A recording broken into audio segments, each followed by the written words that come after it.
રાજકોટના પડઘા હવે આણંદમાં વાગ્યા છે। જે પ્રમાણે કહેવાય છે કે આણંદની અંદર પીવીઆર જે મોલ છે, પીવીઆર મોલ, સોલારિસ મોલ જે છે, સોલારિસ મોલની અંદર ગેમ ઝોન આવેલો છે, પરંતુ અહીંયા આગળ જે ગેમ ઝોન છે આટલા સમયથી ફાયર એનઓસી વગર ચાલતો હતો। હવે સવાલ ઉઠી રહ્યા છે આ ગેમ ઝોન ઉપર।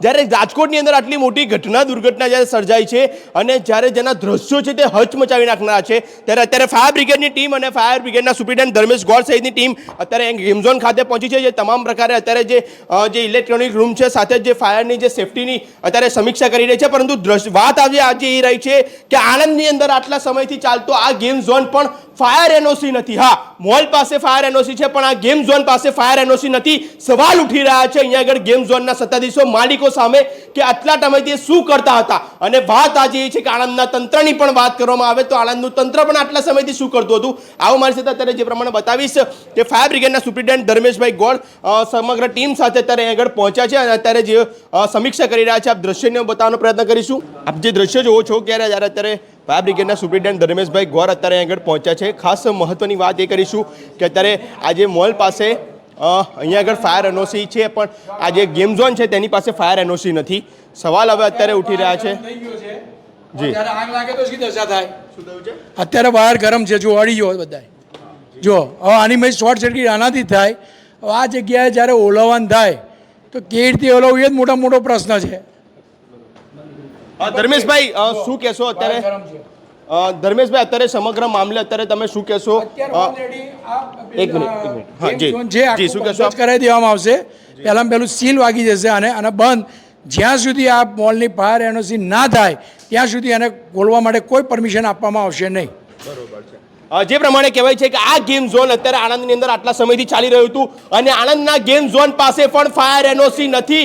નગરજનો તમે પણ ચેતી જજો, રાજકોટની દુર્ઘટનાનું પુનરાવર્તન આણંદમાં ન થઈ શકે તેને લઈને આપને પણ અમે વિનંતી કરીએ છીએ કે આપ પણ સાવચેતી રાખજો। ખાસ કરીને આપણે પણ સતર્ક રહેવું પડશે જ।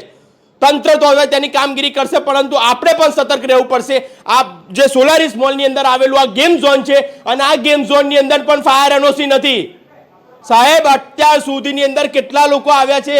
જો આ રાજકોટ વાળી અહીંયા આગળ થઈ હોત તો, અને જ્યારે આ રાજકોટની અંદર ઘટના સર્જાઈ ત્યારે આ તંત્ર જાગ્યું છે ને, એમને એમ નથી જાગ્યું। હવે સવાલ હવે ઉઠી રહ્યા છે કામગીરી ઉપર।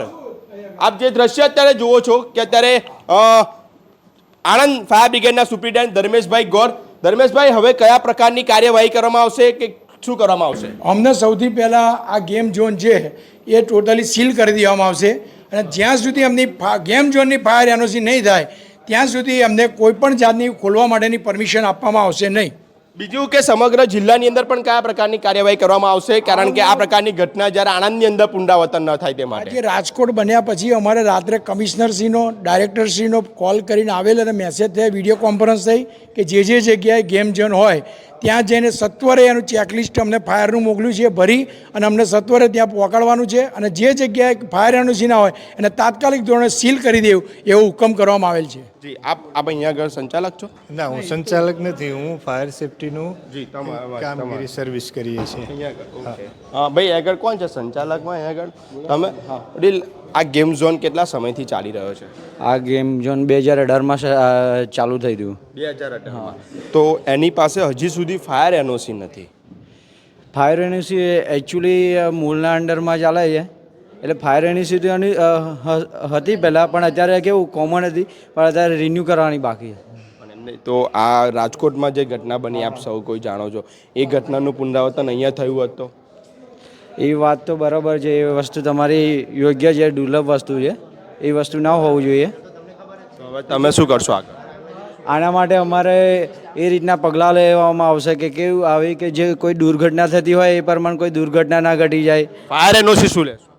ફાયર એનઓસી માટે તો સ્ટીક એનું સજેશન લેવામાં આવશે અને એ રીતના ફાયર એનઓસી વગર કંઈ જે સેન્ટર છે ઓપન કરવામાં હમણાં તો નહીં આવે, હમણાં તો ક્લોઝ રાખવામાં આવશે।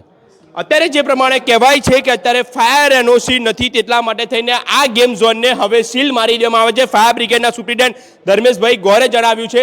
પરંતુ હવે સવાલ ઉઠી રહ્યા છે કે આણંદની અંદર પણ આટલા સમયથી ફાયર એનઓસી વગર આ ગેમ ઝોન ચાલી રહ્યું હતું. દ્રશ્ય બતાવવાનો પ્રયત્ન કરીશ. જ્યારે ફાયર બ્રિગેડના સુપ્રિન્ટેન્ડન્ટ ધર્મેશ ગોર અહીં આગળ પહોંચ્યા અને તેઓએ અત્યારે આ જે સમગ્ર જે મામલો છે તે ઉજાગર કર્યો છે. એટલે કે આણંદના સોલારીસ મોલની અંદર પણ ચાલતું આ ફાયર એનઓસી વગરનું આ ગેમ ઝોન અત્યારે સીલ મારવામાં આવે છે.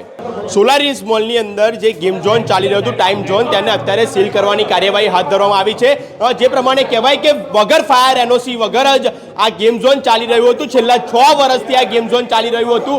આપ જે દ્રશ્ય અત્યારે જુઓ છો કે ફાયર બ્રિગેડના જે જવાનો છે તેમના દ્વારા, એટલે કે ફાયર બ્રિગેડના સુપ્રિન્ટેન્ડન્ટ ધર્મેશ ગોર સહિતની જે ટીમ દ્વારા અત્યારે જે સૂચના આપવામાં આવી છે જે રાજ્ય સરકારે કે તમામ જે ગેમ ઝોન છે તેને બંધ કરવામાં આવે તે હેતુસર અત્યારે જે ગેમ ઝોન છે તેની ઉપર અત્યારે સીલ મારવામાં આવી રહ્યું છે. આપ જે દ્રશ્ય જુઓ છો આ સીધા દ્રશ્યો અર્બન ગુજરાતના ફેસબુક લાઈવના માધ્યમથી આપને બતાવી રહ્યા છે. ખાસ વાત મહત્વની એ છે કે છેલ્લા 6 વર્ષથી આ જે ગેમ ઝોન છે, ટાઈમ ઝોન, તે ફાયર એનઓસી વગર ચાલી રહ્યું હતું. અને ખાસ મહત્વનું છે કે કોમ્પ્લેક્સ પાસે ફાયર એનઓસી છે, અહીંયા આગળ ફાયરના પૂરતા સાધનો પણ છે, પરંતુ ફાયર એનઓસી નહીં હોવાને કારણે અત્યારે આ ટાઈમ ઝોનને પણ અત્યારે સીલ મારી દેવામાં આવ્યું છે કે જ્યાં સુધી હવે ફાયર એનઓસીની નવી ગાઈડલાઈન ન આવે ત્યાં સુધી હવે આ ટાઈમ ઝોન ઉપર સીલ વાગેલું રહેશે.